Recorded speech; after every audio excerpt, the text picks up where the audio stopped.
Republicans fear the young. Hear that? Republicans fear the young. Let's see what this is about.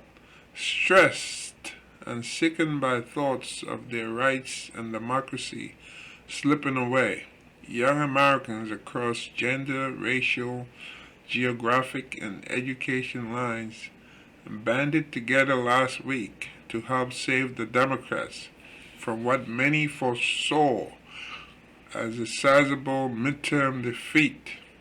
If the elections had been decided by voters 45 and older, Republicans would have won the House by an even greater margin and likely taken the Senate. But thanks to young voters, especially the 18 to 29 age group, which had the second highest turnout in midterm elections in almost 30 years. According to early estimates from Tufts University, Democrats retained the Senate, showing that an alliance of Gen Z and millennial voters answered history's call to defend democracy. The majority of them rejected the big lie. They possess the turbulent kinetic energy that withstands red waves. They will propel Democrats' progressive agenda forward if the party seizes the moment. In 2018, young voters were key to Nancy Pelosi regaining the Speaker's gavel. In 2020, millennials and members of Gen Z were instrumental in moving Arizona, Georgia, Michigan, Pennsylvania, and Wisconsin into Joe Biden's column, thus relegating Donald Trump to a one-term presidency. Winning one election might be an accident. 2, an anomaly. 3 in a row proves that earning the support of the Gen Z Millennial Alliance is essential to winning elections in our current era. While Gen Z and Millennial voters tend to vote Democratic, the preference is most pronounced in voters under 30. Consider some of the recent exit polls. In Arizona, the incumbent Democratic Senator Mark Kelly won 76% of the 18 to 29-year-old vote, while the election denier, Republican Blake Masters, received just 20%, according to a CNN exit poll. In Pennsylvania, Lieutenant Governor John Fetterman, a Democrat, dominated the youth vote, receiving 70%, compared with the 28% Dr. Mehmet Oz, a Republican, received.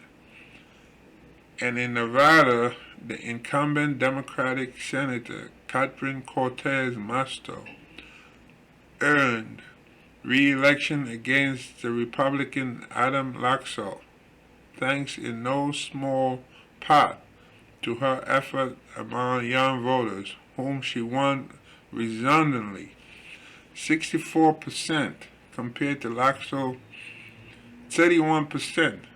This union of Gen Z and millennial voters will account for nearly 40% of votes in the next presidential election, according to estimates from the Center for American Progress. Republicans ignore this voting bloc at their peril. Even among white voters, the traditional Republican vote, the youngest are slipping away to support Democrats. While midterm estimates show that the majority of whites over 30 years old voted Republican, 58% of whites under 30 voted for Democratic House candidates. This is perhaps not surprising given how out of touch with young people party stalwarts such as Senator Ted Cruz can sometimes seem.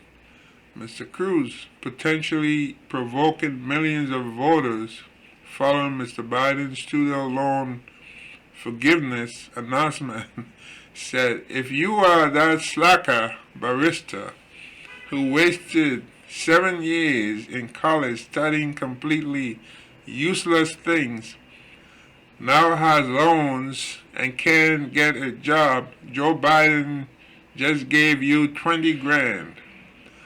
Democrats who caught the youth vote fully will likely outperform their competitors in 2024. Now is the time to listen more intently, see beyond the top-line polling data, and better understand the values and vision of this still emerging voting bloc, intent on saving the America they believe is under threat.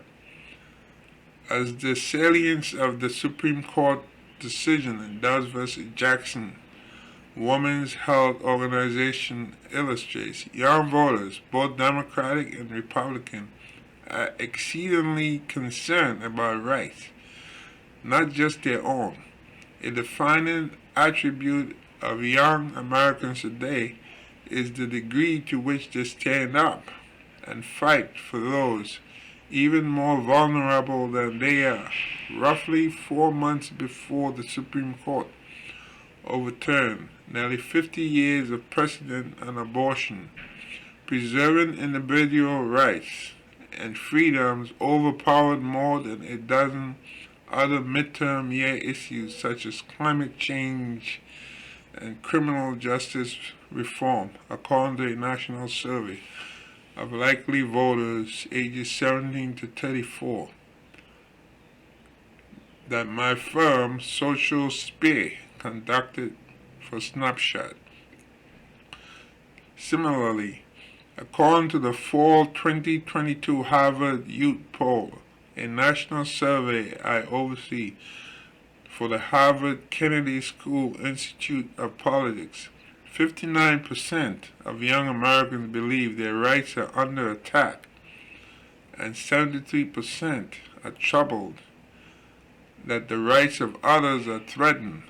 Defending and expanding fundamental rights must be a cornerstone of the Democrats' 2024 program, as the right for women to control their bodies animated younger voters in red states and blue.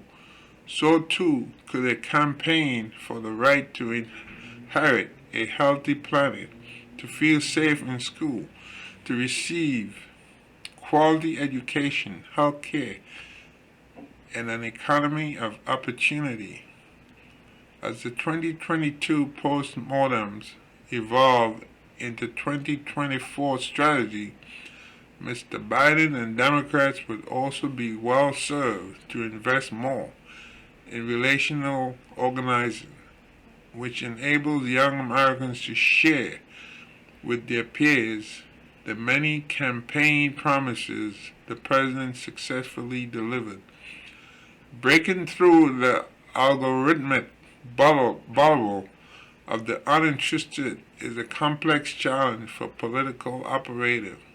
Our research shows that the more closely younger Americans follow politics, the more likely they are to approve of Mr. Biden's job performance.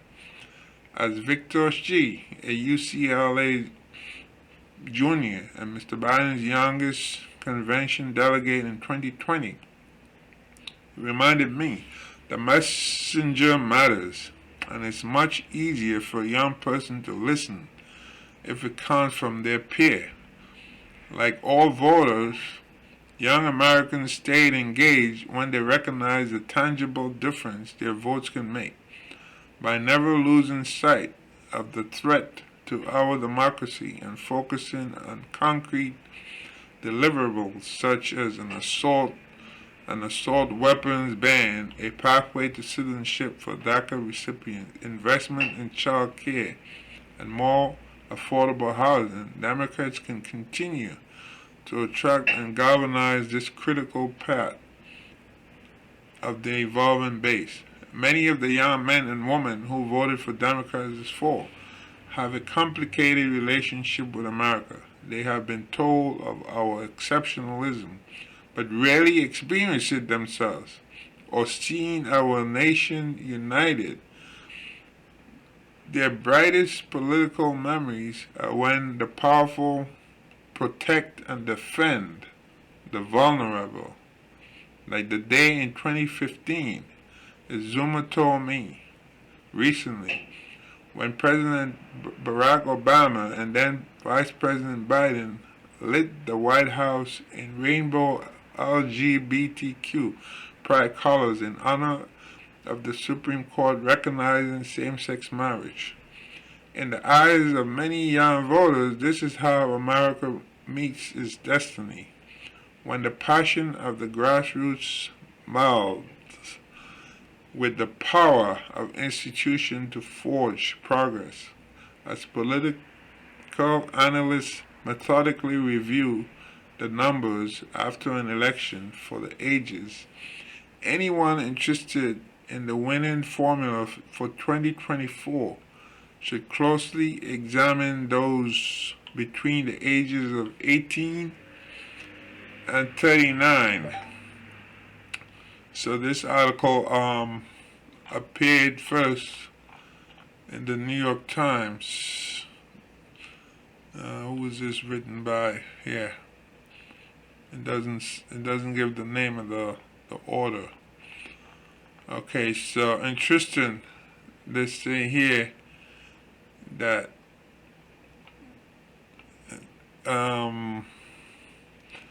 the mention between the ages of 18 and 39. Anyone interested in the winning formula?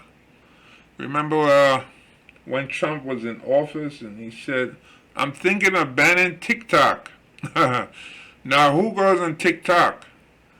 The people between those ages of 18 and 39.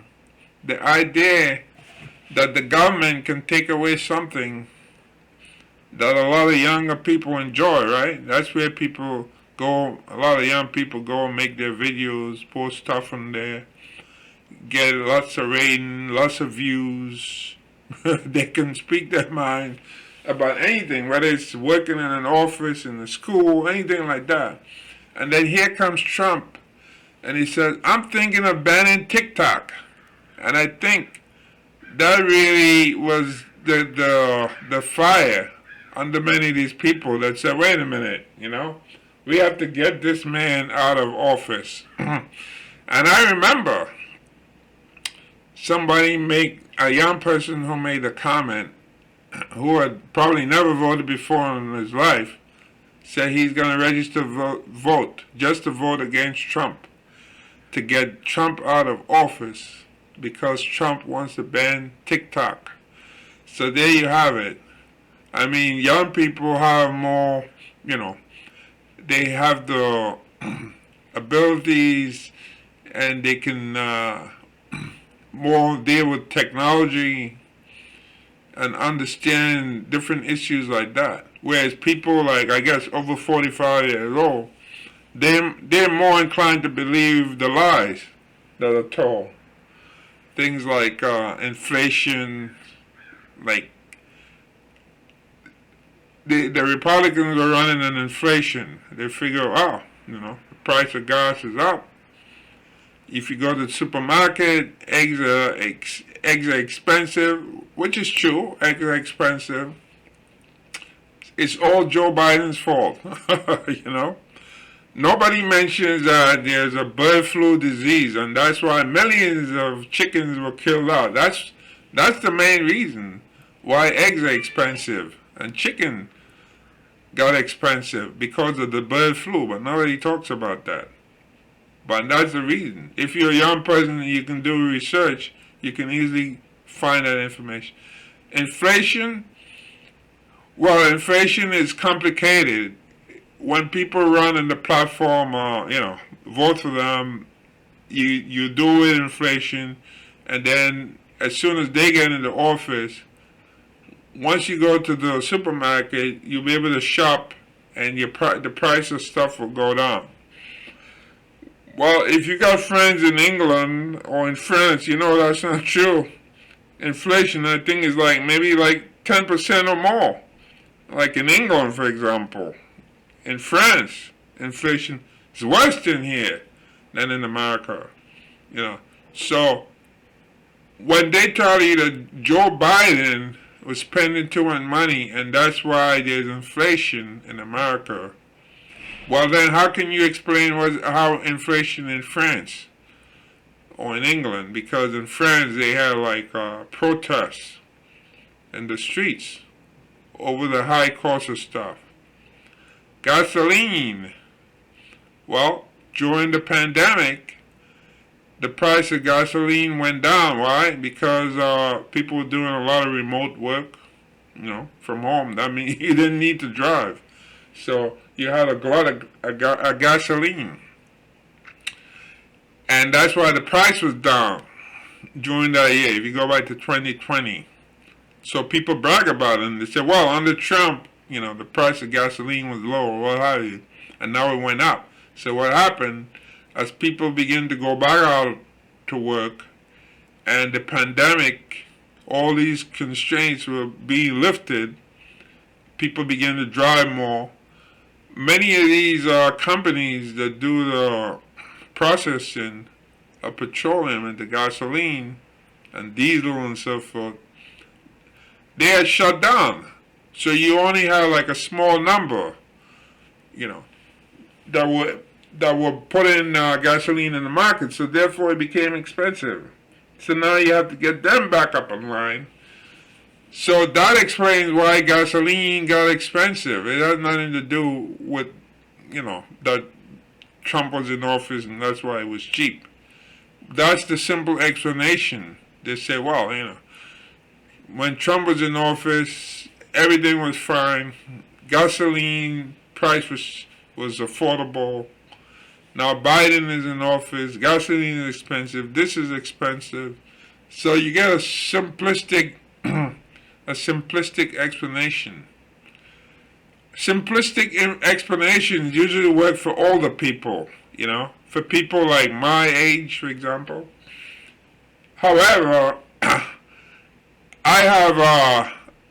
I can say that I'm more educated than that, and I'm more involved in reading and stuff and analyzing. So that doesn't work for me. But it's true. For people who are older, they tend to fall for scams and lies and so forth. For people who are younger, they tend to be more in the position to question something. They don't just accept things like that and say, well, yeah, it's Joe Biden's fault, And then in the midst of all this too, like the article mentioned, several of these states run by Republicans, they sued to stop the loan, whereby like the student loans, where it's like Biden say, I think up to $20,000, that if you have a loan up to that amount, then you don't have to pay. Now, people who take student loans are in states all over, Republican states, everywhere across America. So when Ted Cruz insults people and say if you went to school, you got a degree, you become a barista, so he's kind of like making a mockery of it and insulting people to say, well, yeah, you went to school, you don't have the right job, and now you want your loan forgiven. So he just happens to be lucky that he lives in a state where it's mostly older people vote in Texas. And that's why he keeps being reelected, he and the governor in Texas. That's why.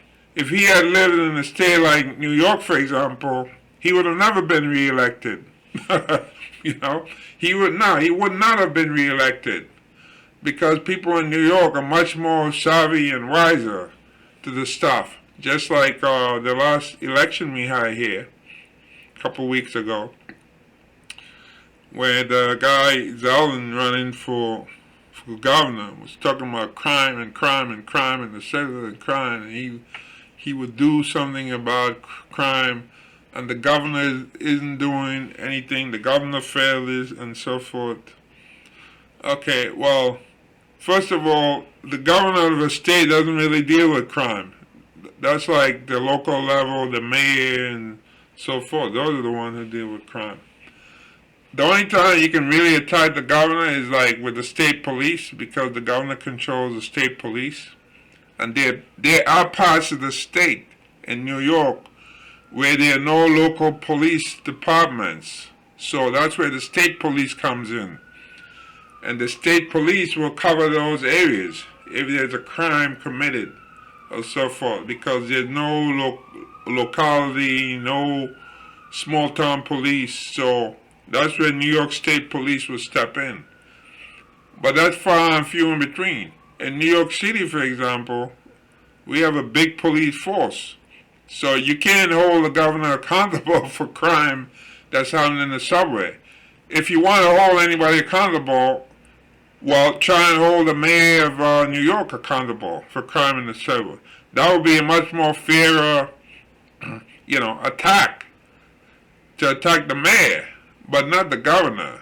So all the attack that we're having and the governor and saying, well, she's the one and she didn't do anything about crime, and if you don't vote for me, vote like your life depends on it. No. Because the governor doesn't have that. The governor doesn't have that power, and all the stuff about like bail reform and all that. You have to go through the state legislature. The governor alone can't, isn't that empowered to have that authority to act without the state legislature to change the law. So, if you're a younger person and you're much more aware, then you're going to understand what I'm talking about and know that this is BS. That's not the way it works. If you're an older person and you're not that well adverse, then you're going to fall for it. And you're going to say, yeah, that's true. The governor should be able to do this because she's the governor. That's not true.